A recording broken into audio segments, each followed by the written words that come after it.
It's time for another crying story time.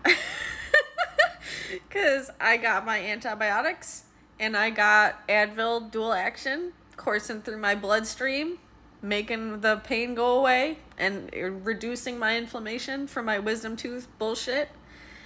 And I want to tell y'all about a couple that I ran into at the urgent care. Do you ever feel like something happens where, like, you spent, like, a lot of time suffering, but then something happens where you're like, you know what? If it allowed me to experience this, maybe that's okay. Because it, like, reminded me of something that I love. That's what this is a story about. I always had a very unusual relationship with my parents. A distance one, but I really loved them. Even though my mom is gone, and my dad can't treat me the way that I deserve. And this moment made me remember. So I was at this urgent care, and right when I got there, they were getting there, this couple. And there's a certain type of, like, middle-aged, like, middle-class boomer outfit and, like, car and stuff. And my parents were almost like, it was like same font, different boomers, you know what I mean? And when we were getting there, the husband holds the door for his wife, and then he holds the door for me, and I'm like, thanks. And I'm in an N95, they're maskless, and there's 2 doors to get to the urgent care. The one straight ahead has glass windows and looks like it would be the door, and then there's a door to the right. There's a sign that says urgent care with an arrow pointing to the door to the right, but me and his wife didn't notice it. And she tries to open the door ahead, and then he points out, like, oh, look, this is where it is, you know what I mean? And he's like, how didn't you see that? And I'm already like, don't worry about it, I didn't see it either, so it's understandable.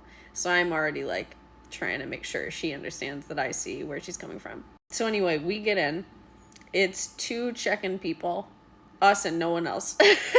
So I go to the one on the left, and he goes to the one on the right. I'm doing all my usual check-in stuff. Unbeknownst to me, he's listening. We get checked in. We both sit down. I sit on one side of the waiting room. They sit on an entirely different side. And 30 seconds of me sitting down, I hear, interesting dress. And I'm thinking, oh, wow, I know exactly who these people are. Wow, this is some shit that my dad would do, because he did it like 6 million times throughout my entire life, which is like saying something inappropriate, but that's also like kind of complimentary. Like, it's like, like both socially inappropriate, but also like, here we are. And I'm wearing my usual outfit. Anyone that's seen me on this app knows that I'm always in like these overalls and then like one of these tank tops and then like a shawl these days. And then when I leave the house, I wear these particular boots or these other like different shoes. But to this day, I was wearing those boots that go up to the bottom over the overalls lay, because I like where they lay. And then a little bit after that, he goes, and the boots. And I go, and then, oh wait, and then she goes, shh. And then I go, agreed. And like, because it's funny because it's like me, them, and then in the meantime of us having this conversation, some other guy who's like basically my age, maybe younger, comes and sits down like in between us in the corner. Anyway, we get to chatting, and he's like, he points out that he was listening to my intake, and he said, I hear you're here for some wisdom tooth stuff.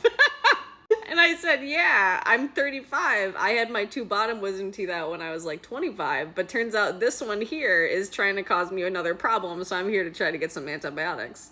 And we get to talking, and he's like, he points out that he was also listening to where I live when he said, hey, we actually live pretty close by to where you live, and I just wanted you to know this one busy street that is by both of our houses, they're going to be putting in a roundabout for the next 60 days. So if you try to go back, know that that road will be closed.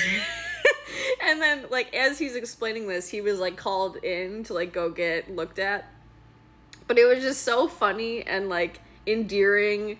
And, like, it just, I haven't had an interaction like that that reminded me so much of my parents ever, I don't think. Like, and it's, like, it's things like that. It's the little things that, like,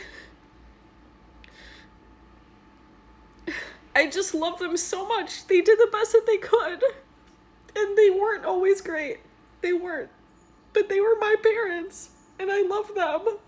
Because, like, what I mean is I was supposed to go to an emergency dental office. And I never would have seen these people if I didn't try to go yesterday. And they wouldn't accommodate me. And then I tried to go again today. And then they just don't take insurance on the weekends. And then I tried to figure out another urgent care, and I could have gone to like a dozen, and I chose to go to that one. And then I saw them, and it reminded me of this. And, like, I'm more spiritual than I've ever been. I don't believe in a patriarchal God, but I definitely believe in fate. And I feel like this is a moment where it's like, I was supposed to be there for that. I feel blessed to have had that experience.